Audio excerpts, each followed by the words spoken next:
maybe not all of you know me. If you don't know me, my name is Hayato.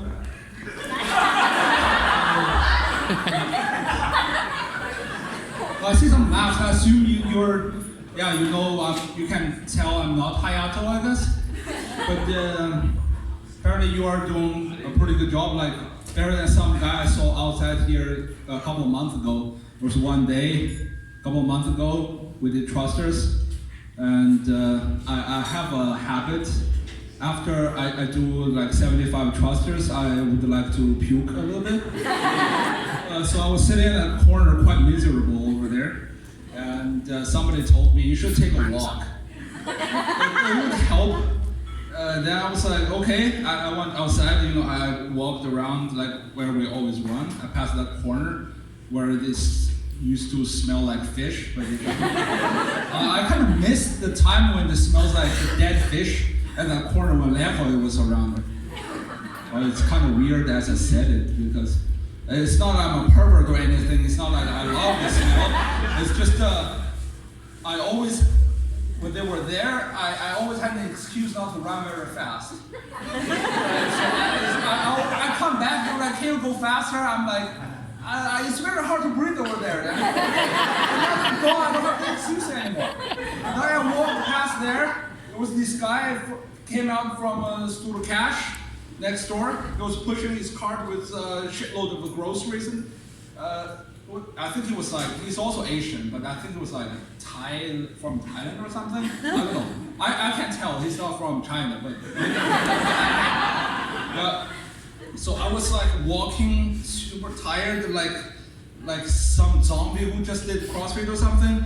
And this guy started yelling at me. He's like, Mr. Lee, Mr. Lee. I was like, excuse me, do I know you? He said, no. You look like Mr. Lee, the guy on the noodles. I was like, what the fuck? You're also Asian. I expect you to do better than that. But of course, the noodle back, and then he just walked away. And I couldn't even argue with him. I was so pissed I couldn't even argue with him. Because Lee is actually my last name. Indeed, Mr. Lee.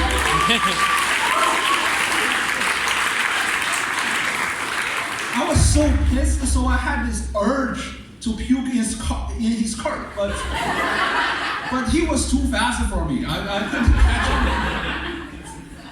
him. But obviously you're doing better than that guy, but I hate those people. Now, next time if you're in their way, like when they're driving something to the store, don't feel bad. I hate those people. But especially you're doing well, that you can distinguish Asians from each other. And especially, I see we have a lot of new members, right? Make some noise if this is your first Eurobot at CrossFit Bryggen. I see we have a lot of very cool new members this year. We also had a lot of not cool new members this year.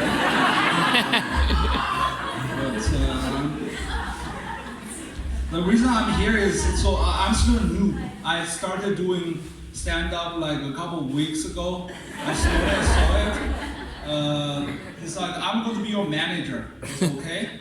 So you want to say something at the Eurobot? I said, are you going to pay me? He said, no. I said, okay, as my manager, can you talk with the boss? So at least, can I get some discount? He was like, no. I was, okay, I'll do it. Thanks. Yeah. But I mean, doing stand-up is not easy as you think. Like if you're a singer or something, you can sound like a dog scratching the door, but people still going to clap after you're done. But don't take it personal. It's not about the band today. You're great. Or I think stand-up is actually harder than CrossFit because like the other day I did some thrusters with 12.5 kilos. And, but after I'm done, the coach still come to me and say, hey, good job. To the minutes? Of course not.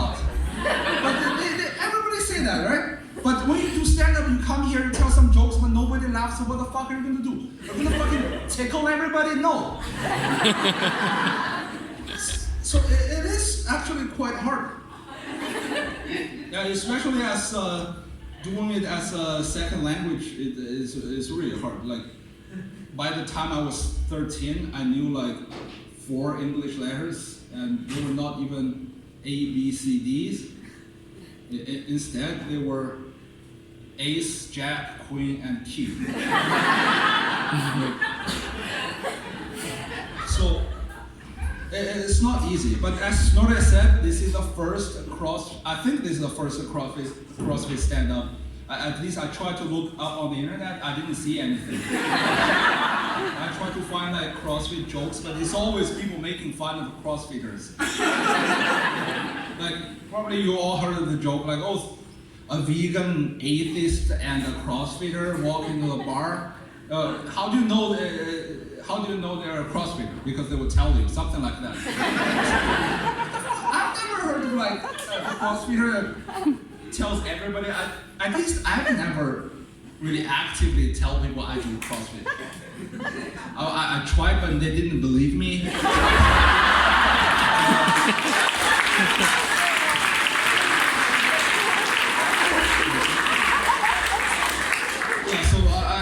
I start to wonder why there are not so many CrossFitters who do stand-ups. Is it because we're boring? Not really. Some people are. I think some of us are fun. Like.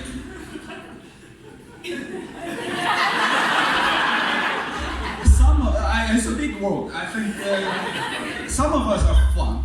So. At least it cannot be worse than like my people at work. Last night I just had a yoga board and cool that with my colleagues. I was sitting next to this Russian girl who was fucking boring as hell. Like, she was boring like 21 burpees. I was sitting next to her. It was boring. I tried to make some jokes. We were talking about Christmas because it's a yoga board, you know. We were talking about what are you going to do for Christmas? She's like, yeah, I'm going back to Russia for Christmas. But we celebrate Christmas 2 weeks after December 25th. Was a wise, oh, that's pretty smart parents. She said, what do you mean smart parents? I was like, you know, if you celebrate all holidays 2 weeks after the real one, you get to buy gifts at a discount, I guess. It's really cute. Yeah, she spent the next 10 minutes trying to convince me her parents were not cheap. Jesus Christ, this is a fucking joke. Don't take everything I say so seriously. Right, so we are doing better. I think we can do better than that. But then I started to really think why there are not so many stand-up comedians that does CrossFit. The other day, at my first performance, the host was an American guy. Before he introduced me on stage, he said, "You are up next. Break a leg." What's that? Sorry, what did you say? Break a leg. It's an expression. In English, it means good luck before an actor goes on stage. So that's a pretty good expression. And I try to use that in the gym. Before you do 50 box jumps, I would tell people to break a leg. Not many people like that. I think some did, like Sophia, I think she did, but as I said,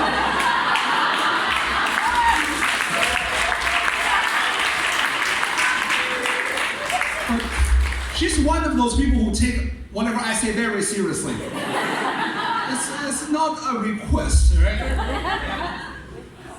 So I started here 3 years ago, I think, yeah, and everybody around me was impressed because they couldn't link me to any sport. I haven't done any sport before that. I wouldn't even run for a bus. Probably I would run to women outlet before they close if necessary. But I really haven't done any sport before. And people ask me, so what make you keep going there? Why can you last so long? Is there anything special about CrossFit? I don't know, probably It's very low self-esteem. And seriously, I'm no embarrassed at all when I do like thrusters with 12.5 kilos. Yeah, seriously, when I started, I was absolutely the slowest one for 6 months, I think. Then there came this guy. He was worse than me.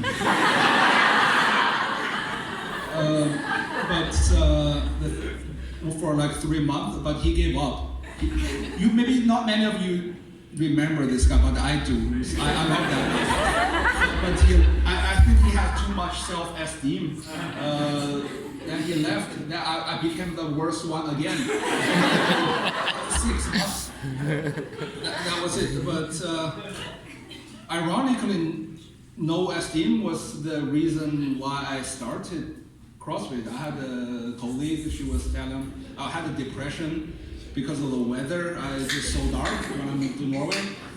She's like, maybe you should try CrossFit. I was like, what's that? She's like, it's a sport.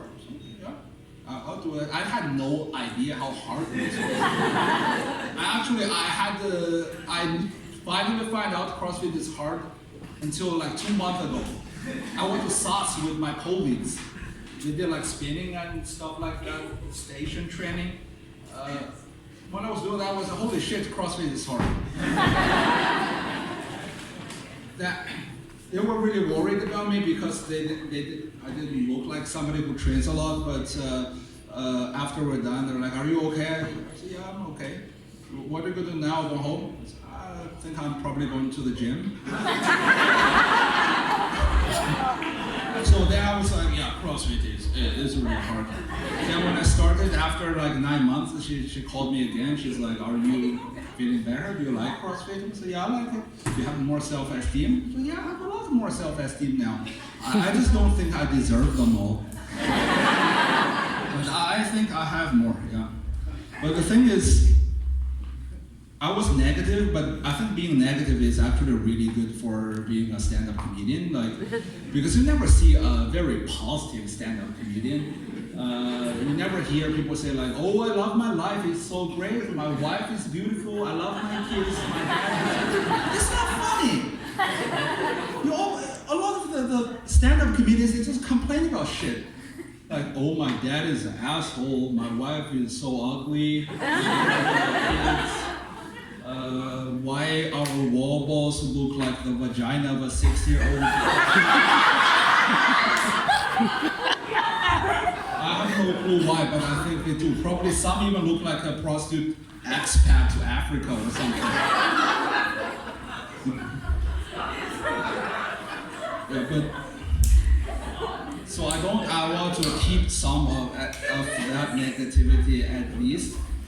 But I also understand you cannot always be like me. I appreciate there are folks that are more competitive and more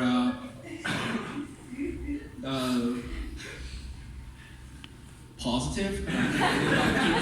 They like to challenge themselves. They cannot always be like me. I mean, those kind of positive people are the force that pushes the human race forward, right? If everybody's like me, we're still hanging in trees as monkeys, I guess. Imagine like 2 million years ago when when everybody was monkeys, then we're like me, we're just chilling there, like, I don't know, doing monkey stuff, like, Then there come this very positive, competitive monkey, like, walking like this, I don't know. Then I was like, hey, what are you doing? I'm trying to walk with only my legs, and then we can free up the hands to do work. You should try this. Then I would be like, that looked really hard. You know what? I'll do a wall walk.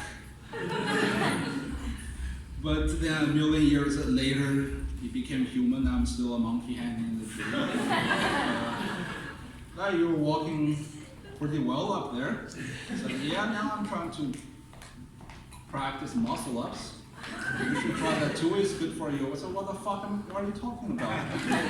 I'm a monkey. I'm very good at muscle ups. That's all I do every day. All right, but you need these people to push you forward. So I appreciate those guys, although I'm really negative. But although I'm really negative, I still love this gym. I went to America and I was talking with this CrossFit trainer. He was asking me, why do you like so much about CrossFit? I was like, yeah, there's something I really like about CrossFit, like how the trainers explain the movement so well, like especially they link it to butt sex. Like a trainer, when they explained to you how to do deadlifts, they were like, yeah, when you put the barbell down, you stick your ass as far back as possible, like we're having gay sex. Or like when you're doing a swing, when the kettlebell is down, you put your ass as far back as possible, like we're doing gay sex. And when you swing it up, it's like you regret it.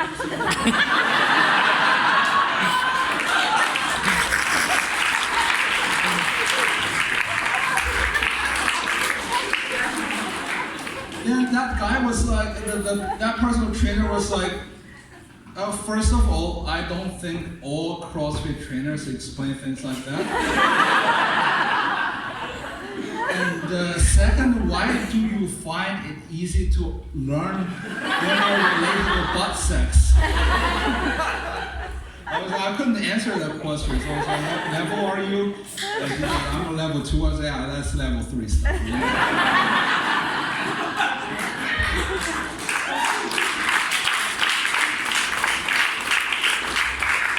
But to appreciate those positive and competitive people, I think we're going to have an award next. I think my time is up. Thank you very much. You guys are awesome. Have a good night.